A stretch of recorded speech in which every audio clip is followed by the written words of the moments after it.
کہنے لگے کہ جبین تم فکر نہیں کرو، ہم اس بات کا کوئی نہ کوئی حل نکال لیں گے۔ ایسے کیسے سالوں کا رشتہ ایک لمحے میں ٹوٹ نہیں سکتا۔ میرا شوہر ابھی بھی کسی خوش فہمی میں مبتلا تھا، لیکن میں جان گئی تھی ہمیں کسی کٹھن مرحلے سے گزرنا پڑے گا، ساری زندگی ایک دوسرے سے الگ رہنا پڑے گا۔ یہ سوچ ہی مجھے ڈسے جا رہی تھی۔ ظاہر ہے اب ایک ساتھ رہنا تو گناہ سمجھا جاتا۔ پھر میرے شوہر نے ایک عجیب بات کہی، کہنے لگا کہ میں تمہارے بھائی کو اس دنیا میں زندہ نہیں چھوڑوں گا، یہ نکاح اسی نے توڑوایا ہے، غلطی اسی کی ہے۔ پہلے اگر بات ہوتی تو میں اپنے شوہر کو روکا کرتی تھی، پر اب تو وہ میرا شوہر ہی نہیں تھا، میں اسے کیا روکتی، کیا کہتی۔ میں نے بس اتنی ہی بات کہی کہ دیکھو اگر تم جاؤ گے تو اسے ہماری طلاق کے بارے میں پتہ چل جائے گا۔ میں اس سے فون کر کے پوچھ لیتی ہوں، دیکھوں گی کہ افضال میرے بارے میں ایسے خیالات کیوں رکھتا ہے، میں نے کیا ہی بگاڑا ہے اس کا۔ پھر میں نے افضال کو کال کی، میں نے اسے موبائل پر پوچھا کہ آخر تم نے میرے بارے میں ایسی بیہودہ بات کیوں کی ہے۔ میں حیران تو اس وقت ہوئی جب افضال بیہودہ ہنس کر بولا، میری بہن میں بیہودہ بات نہیں کر رہا، میں تو سچ کہہ رہا ہوں، اور ویسے بھی تمہارا شوہر تمہارے قابل نہیں ہے، اگر اس بنا پر تمہیں چھوڑ دیتا ہے تو تمہیں پریشان ہونے کی بالکل ضرورت نہیں، اس کنگال کے پاس اور ہے ہی کیا تمہارے علاوہ، تمہیں بھی چھوڑ دے گا تو اس کے پاس بچے گا کیا۔ مجھے اپنے بھائی کی اس گھٹیا سوچ پر بے حد افسوس ہوا تھا، لیکن میں جان گئی تھی کہ اب اگر میں نے کوئی بحث وغیرہ کی تو خواہ ہی میرے ساتھ کوئی مسئلہ کھڑا کر دے گا، سو میں چپ رہی۔ میں نے کہا کہ تم مجھے کسی دارالامان میں چھوڑ آؤ تاکہ میں اپنی بقیہ زندگی آرام سکون سے گزار سکوں، اپنے گھر والوں پر میں بوجھ نہیں بننا چاہتی۔ لیکن میرے شوہر نے مجھ سے کہا کہ تم صرف ایک رات اسی گھر میں گزار لو، میں دوسرے کمرے میں سو جاؤں گا، تمہارے قریب بھی نہیں آؤں گا، لیکن تم اس طرح سے مت کہو، دارالامان میں جاؤ گی تمہارے خاندان والوں کو پتہ چل جائے گا، پھر طلاق کا بھونڈا پھوٹ جائے گا اور ہم پورے خاندان میں بدنام ہو جائیں گے۔ میں نے اپنے شوہر کی بات مان لی۔ صبح ہونے تک مجھے نیند نہیں آئی، عجیب سی بے چینی اور آنکھوں میں آنسو تھے، لگتا تھا کہ اب میں پوری دنیا میں اکیلی ہو کر رہ گئی ہوں۔ گھر والے بھی بہت زیادہ یاد آ رہے تھے، لیکن میں گھر جا کر انہیں پریشان نہیں کرنا چاہتی تھی۔ صبح ہوئی تو فجر کے وقت میرے کمرے کے دروازے پر دستک ہوئی، میں نے دیکھا میرا شوہر باہر کھڑا تھا، میں نے دروازہ نہیں کھولا، کہنے لگا کہ میں تمہارے لیے ایک مولوی لے کر آ رہا ہوں، وہ تم سے بات کرے گا، تمہیں سمجھائے گا اور ہم دونوں سے بھی بات کرے گا۔ میری ایک دوست سے بات ہوئی ہے، وہ یہی کہہ رہا ہے کہ اگر تم مولوی صاحب سے اس مسئلے پر بات کرو تو وہ تمہیں کوئی نہ کوئی حل بتا دیں گے۔ میں نے اپنے شوہر کو منع کیا کہ وہ مولوی صاحب کو گھر لے کر نہ آئے، فجر کی نماز کے بعد ہم دونوں مولوی صاحب کے پاس چلے جائیں گے۔ ہم نے ایسا ہی کیا۔ مولوی صاحب کے پاس پہنچے تو دل میں تھوڑی بہت امید تھی، لیکن جیسے ہی ہم مسجد کے اندر داخل ہوئے مجھے یہ دیکھ کر بہت عجیب سا لگا کہ وہاں پر کافی سارے مرد حضرات موجود تھے۔ میں نے خود کو حجاب اور نقاب میں ڈھک چھپا کر مولوی صاحب کے حجرے تک سفر کیا، پھر میں اندر داخل ہوئی۔ انہوں نے ہمیں دلاسے دیے، پیار سے بٹھایا، پھر جو بات سمجھانے لگے اس نے تو میرا دل ہی چیر لیا۔ کہنے لگے کہ بیٹی اب تمہارا شوہر تم پر ہمیشہ کے لیے حرام ہے، لیکن اسی کا کوئی راستہ اختیار کرنا چاہو تو وہ حلالہ ہی ہے۔ حلالے کو آج کل جس طرح سے پیش کیا جا رہا ہے یہ کوئی مذاق نہیں ہے، مرد کے لیے ایک سزا بھی ہے اور دوسرا کہ اس کے بھی کچھ قاعدے قانون ہیں۔ اسلام نے حلالے کی اجازت طلاق کے بعد دوبارہ شادی کرنے کے لیے نہیں دی، بلکہ اگر اتفاقاً یہ سارے واقعات ہو جائیں تو پھر طلاق کے بعد وہ عورت دوبارہ اپنے پہلے شوہر پر حلال ہوتی ہے۔ میں تو کبھی بھی کسی جوڑے کو یہ نہیں کہتا کہ تم حلالے کے لیے ایک اور طلاق کرو، کیونکہ طلاق اللہ کا ناپسندیدہ عمل ہے، جیسا بھی ہے جو بھی ہے تو طلاق ہی۔ طلاق کے بعد کیا ہوگا تم نہیں جانتے، اس لیے میں تم دونوں کو مشورہ دوں گا کہ شریعت کے راستے پر چلو، اپنے اپنے راستے الگ کر لو، بچے تم بھی دوسری شادی کر لو، اور بیٹا اگر تم کہو مجھے اپنا ولی بناؤ تو میں تمہارے لیے کوئی باشرہ آدمی خود ڈھونڈ لوں گا۔ نہیں علامہ صاحب، ایسا تو نہیں ہو سکتا، میں کسی اور کے بارے میں سوچ بھی نہیں سکتی، اور میرے گھر والوں کو بھی اس سارے معاملے کا نہیں پتہ، لوگ گھر والوں کو نہیں پتہ، طلاق اور نکاح تو خفیہ نہیں رہ سکتے بیٹا۔ یہ کیسی باتیں کرتے ہو تم لوگ؟ یہ خلاف شرع باتیں ہیں، ایسا کرنے سے تم دونوں کی زندگیوں میں بے سکونی آ جائے گی۔ علامہ صاحب تو یہ باتیں کر رہے تھے، پر میں اور میرا شوہر دونوں ہی بہت ہی زیادہ پریشان تھے۔ ہمارے دلوں کا سکون مزید ختم ہو گیا تھا۔ واقعی طلاق بہت بڑی لعنت ہے جو انسان کو پل بھر میں ایک دوسرے سے اجنبی کر دیتی ہے۔ خیر ہم لوگ اٹھ کر وہاں سے گھر آ گئے۔ میں نے تو مزید کوئی بات بھی نہیں کی۔ علامہ صاحب سے میرے شوہر پیچھے باتیں کرتے رہے، لیکن جب میں گھر پہنچی تو میرا چہرہ آنسوؤں میں ڈوبا۔ میں کسی اور مرد کا تصور بھی نہیں کر سکتی تھی۔ میں نے زندگی بھر اپنے شوہر کے خواب دیکھے اور جب شوہر ملا تو اس کی خوب خدمت بھی کی تھی، لیکن پتہ نہیں کیوں میرے سگے ہی بھائی کی وجہ سے مجھے طلاق واقع ہو چکی تھی۔ ذہن میں کوئی بات سمجھ میں نہیں آ رہی تھی۔ تبھی گھر کے دروازے پر دستک ہوئی۔ میں نے دروازہ کھولا تو میرا شوہر باہر کھڑا تھا، لیکن یہ دیکھ کر میری حیرت کی انتہا نہ رہی کہ اب میرے شوہر کے چہرے پر ایک بھرپور مسکراہٹ تھی، وہ خوش لگ رہا تھا۔ مجھے بڑی حیرت ہوئی۔ میں نے اس سے پوچھا بھی، علیم کیا بات ہے؟ جب آپ گئے تھے تو بہت پریشان تھے، اس وقت بھی پریشان تھے، لیکن اب تو آپ بہت خوش لگ رہے ہیں۔ میری بات سن کر اس نے کہا کہ بات ہی ایسی ہے کہ خوش ہونا بنتا ہے۔ میں سمجھی کہ شاید علیم کو دوسری شادی کے لیے عورت مل گئی ہے۔ علیم کہنے لگے کہ تم اچھا سا کھانا بناؤ، میں بازار سے روٹیاں لے کر آتا ہوں، اس کے بعد میں تمہیں بتاؤں گا کہ اصل میں بات کیا ہوئی ہے۔ اور بات سنو، اگر تم باقی غیر محرموں کے سامنے جا سکتی ہو، بات چیت کر سکتی ہو، تو میرے سامنے بھی آ سکتی ہو۔ میں تمہارے ساتھ کوئی تعلق نہیں رکھوں گا، لیکن خدا کے لیے یہ اس طرح چھپن چھپائی والا معاملہ ختم کرو۔ شوہر کی باتوں نے مجھے بڑا حوصلہ دیا تھا۔ ان کا ذہن بھی ہلکا ہو چکا تھا۔ ان کو دیکھ کر میری آدھی پریشانی ختم ہو گئی۔ میں نے کڑاہی بنائی، شوہر روٹیاں لے کر آ گیا۔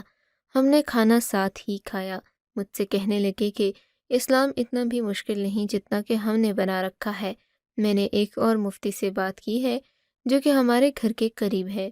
یہ تو دور والے مفتی صاحب ہیں جن کے پاس میں چلا گیا تھا۔ مجھے افضال بھائی نے ایک بار اس مولوی کا بتایا تھا اور آج بھی وہ اس کی بہت تعریفیں کر رہے تھے۔ کہہ رہے تھے کہ میں علامہ صاحب کے ساتھ نماز پڑھوں گا، کافی عرصہ ہو گیا ہے۔ تبھی مجھے ان کی بات سے یاد آیا کہ ہاں یہاں پر تو ایک ہماری اپنی مسجد بھی ہے، تو میں ان کے مولوی صاحب کے پاس گیا تھا۔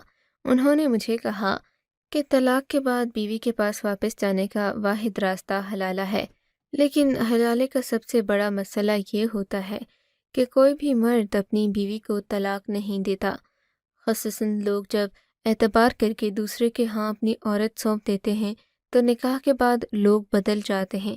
مردوں کی یہ ذہنیت ہوتی ہے کہ وہ ایک عورت سے بیاہ کر لیں، خوشی خوشی اسے جانے نہیں دیتے۔ اس لیے اگر کوئی بہت ہی قابل اعتبار انسان ہو تو اس پر آپ بھروسہ کر کے اپنی بیوی کو نکاح میں دے سکتے ہیں، پھر کچھ مہینوں کے بعد طلاق لے کر دوبارہ شادی کر سکتے ہیں۔ میں نے کہا بات تو آپ کی بالکل صحیح ہے، لیکن کر سکتے ہیں۔ میں نے کہا بات تو آپ کی بالکل صحیح ہے، لیکن ایسا قابل اعتبار آدمی ملے کہاں سے جو کہ فوراً طلاق بھی دے دے؟ ہاں ایسا قابل اعتبار آدمی ڈھونڈنا تو مشکل ہے، لیکن میں نے ڈھونڈ لیا ہے۔ تم بس اس کی فکر نہیں کرو، تم سب کچھ مجھ پر چھوڑ دو۔ تم نے بھی اس شخص کو دیکھا تو ہوا ہوگا لیکن جانتی نہیں ہو۔ میں اسے جانتا ہوں اور کافی اچھے سے جانتا ہوں۔ دل کا بہت اچھا ہے، زبان کا کبھی کبھی کڑوا ہو جاتا ہے۔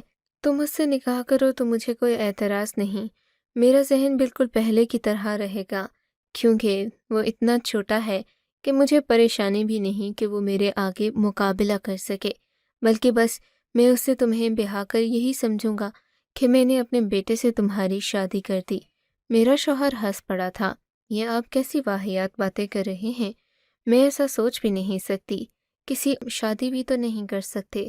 پھر خود سوچو، اتنا زیادہ عرصہ تمہارے گھر والے بھی تم سے دور نہیں رہیں گے۔ مجھے تو لگتا ہے آج نہیں تو کل ان کو بھی یہ بات بتانی پڑے گی۔ نہیں، میں ان کو کسی صورت یہ بات نہیں بتاؤں گی۔ میں اپنی بات پر ڈٹ گئی۔ میں نے کہا کہ ہم کرائے کا ایک گھر لے لیتے ہیں، اسی گھر میں رہیں گے، میرا دوسرا نکاح بھی وہیں پر ہوگا۔ آپ سب کو بتا دیجیے گا کہ ہم کچھ عرصے کے لیے کراچی جا رہے ہیں، تب کوئی ہم سے پوچھے گا بھی نہیں۔ ویسے بھی اماں ابا اپنے کاموں میں مصروف ہوتے ہیں، ان کی نوکریاں ہیں، انہیں کیا پتہ کہ ہماری زندگی میں کیا چل رہا ہے۔ میرے شوہر نے اس بات کو مان لیا، لیکن مجھے نہیں پتہ تھا کہ میری زندگی ایک بھیانک خواب بن کر رہ جائے گی۔ بہرحال کافی تردد کے بعد یہ طے پایا کہ جمعے والے دن میرا نکاح افضال کسی آدمی سے کر دیں گے، لیکن مجھے اس کا چہرہ دیکھنے کی اجازت نہیں ہوگی، نہ ہی اس کو ہوگی۔ اس طرح سے وہ مجھے بھول جائے گا اور ساری زندگی مجھے یاد نہیں رکھے گا۔ لیکن آپ بھی تو جانتے ہیں کہ میاں بیوی کے رشتے میں ایسا ہونا ممکن نہیں۔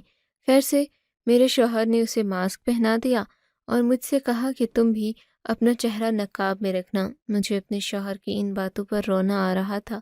اگر اتنے ہی غیرت مند تھے تو طلاق کیوں دی؟ میں نے دل میں ان سے گلہ کیا تھا۔ بہرحال نکاح کے وقت میں نے مولوی صاحب کو بھی اپنا ولی بنا لیا، پھر میرا نکاح کر دیا گیا۔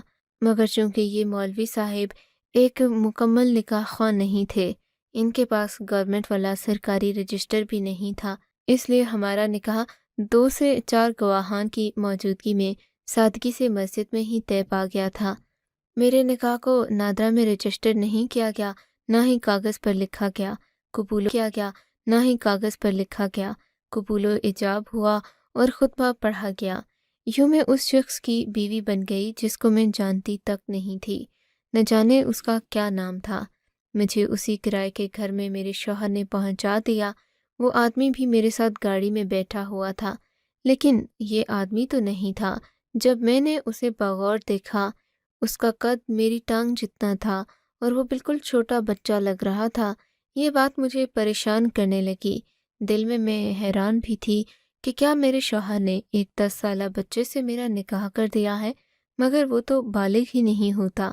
میں نے دیکھا وہ بڑی سنجیدگی کے ساتھ گاڑی میں بیٹھا ہوا تھا، اس کے چہرے پر کوئی تاثر نہیں تھا، بالکل بے تاثر سا چہرہ تھا۔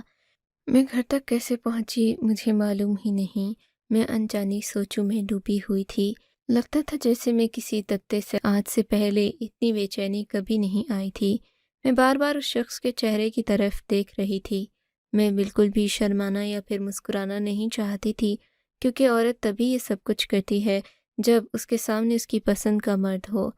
میں تو اس بچے کے سامنے بیٹھی ہوئی تھی، مجھے اپنا آپ اس کی ماں جیسا محسوس ہو رہا تھا۔ میں نے کبھی سوچا بھی نہیں تھا کہ ایک ایسے انسان سے میری شادی ہوگی جو میرے گھٹنے تک آتا ہے۔ خیر سے ہم لوگ جب نئے مکان میں پہنچے جو کہ کرائے کا مکان تھا، تو میں سب سے پہلے اندر داخل ہوئی اور جا کر بستر پر بیٹھ گئی تھی۔ پہلی شادی تو تھی نہیں کہ جو کمرے میں سجاوٹ ہوتی۔ کمرے میں ایک بیڈ اور ایک صوفہ تھا۔ میرا دل بری طرح کانپ رہا تھا۔ پھر جب وہ آدمی میرے کمرے کے اندر داخل ہوا، میری نظر دوبارہ اس پر پڑی۔ چہرے پر ماسک ہٹا کر اس نے میری طرف دیکھا تو میرے قدموں تلے سے زمین نکل گئی۔ یا اللہ، یہ میں کیا دیکھ رہی ہوں؟ میرے دل نے کہا، آنکھوں سے آنسو نکلنے لگے۔ یہ تو بات پورے محلے میں پھیل جائے گی، کیونکہ بات ہی کچھ ایسی تھی۔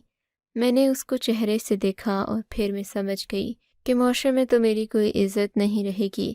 پتہ نہیں لوگ میرے بارے میں کیا سوچیں گے۔ ہزاروں سوچیں میرے ذہن میں تھیں۔ پھر وہ میرے سامنے آ کر بیٹھ گیا۔ اس کے چہرے پر خباثت بھری ہوئی تھی۔ میری طرف دیکھ کر بولا، میری بلبل، تم تو بہت ہی زیادہ خوبصورت ہو۔ میں تو سوچتا تھا کہ علیم بلا وجہ ہی اتنا اکڑتا ہے، مگر واقعی میں اس کو اکڑنے کی اجازت بھی ہے۔ اتنی خوبصورت بیوی کا شوہر جو ہے، مجھے لگا تھا میرے شوہر نے میری شادی کسی 10 سالہ بچے سے کر دی ہے۔ پھر سامنے بیٹھا آدمی 10 سال کا لگ نہیں رہا تھا، وہ تو 30-35 کا میچور آدمی معلوم ہوتا تھا۔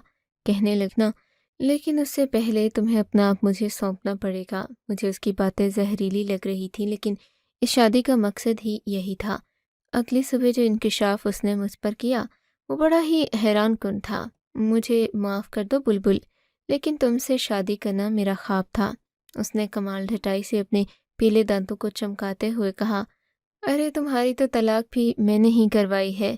مجھے تم شروع سے ہی پسند تھی۔ میرا آگے پیچھے کوئی نہیں، ماں باپ اس دنیا میں نہیں رہے، میں اکیلا ہی ہوں، میرے پیچھے رونے والا بھی کوئی نہیں ہے۔ لیکن مجھے ایک بات سخت ناپسند ہے اور وہ ہے غرور۔ تمہارا شوہر بھی بہت غرور کرتا تھا۔ ایک دن اسی طرح دکان میں اس نے میرا مذاق اڑایا، کہنے لگا کہ تم اتنے چھوٹے ہو کہ تمہاری بیوی تمہیں اپنے پاؤں میں بٹھایا کرے گی، تم اس کے سامنے اس کے بیٹے معلوم ہو گے۔ مجھے علیم کی یہ بات بہت بری لگی۔ میں نے اسے مذاق میں ہی کہا کہ کیا پتہ تمہاری بیوی ہی مجھے اپنے پاؤں میں بٹھا لے۔ اس بات پر اس نے مجھے تھپڑ رسید کیا تھا، اتنا سخت تھپڑ کہ میں آج تک نہیں بھولا، اور اسی دن میں نے طے کر لیا تھا کہ میں علیم کی بیوی سے ہی شادی کروں گا۔ بات تو یہ بڑی عجیب سی لگتی ہے، لیکن میں جس چیز پر اڑ جاؤں میں وہ کر کے رہتا ہوں۔ مجھے اس شخص کی یہ بات اتنی بری لگی کہ پاس پڑا گلدان اٹھا کر اس کے سر پر دے مارا، اور میرے سامنے تڑپ تڑپ کر اس نے اپنی جان دے دی۔ مجھے ذرا بھی خوف نہیں تھا کہ میں نے کیا ہے، کیونکہ اس شخص کی بات میرے دل کو لگی تھی، میری روح کو چیر گئی تھی۔ میرے اوپر پولیس کیس بھی اس لیے نہیں بنا کیونکہ نکاح تو ہمارا رجسٹر ہوا نہیں تھا۔ پولیس آئی تو اسے ایسا ہی لگا کہ یہ آدمی میری عزت پر حملہ کرنے یہاں آیا تھا، سو میں نے گلدان سے میرے پہلے شوہر علیم کو اس بات کا پتہ چلا تو وہ بہت حیران ہوئے تھے۔ انہوں نے بھی کسی کے سامنے بات ظاہر نہیں کی کہ ہمارے درمیان طلاق واقع ہو چکی ہے۔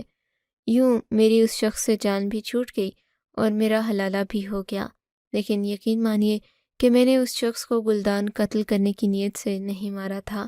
وہ تو غصے میں کیا گیا ایک عمل تھا جس کا نتیجہ میں نے سوچا بھی نہیں تھا۔ اب آپ بتائیں کہ کیا میں نے صحیح کیا، غلط کیا؟ کیا مجھ پر کفارہ لازم ہے؟ میری کیا سزا بنتی ہے؟ بہت بے چین ہوں میں۔ میرا اگلے ہفتے علیم سے دوبارہ نکاح ہے۔ آپ کے جواب کی۔ آپ کو اگر یہ کہانی اچھی لگی ہے تو اس ویڈیو کو لائک کیجیے، اور اس طرح کی مزید کہانیاں سننے کے لیے ہمارے چینل کو ضرور سبسکرائب کیجیے۔ کہانی سننے کا شکریہ۔ آپ سے ملاقات ہوگی اگلی ویڈیو میں، تب تک کے لیے اللہ حافظ۔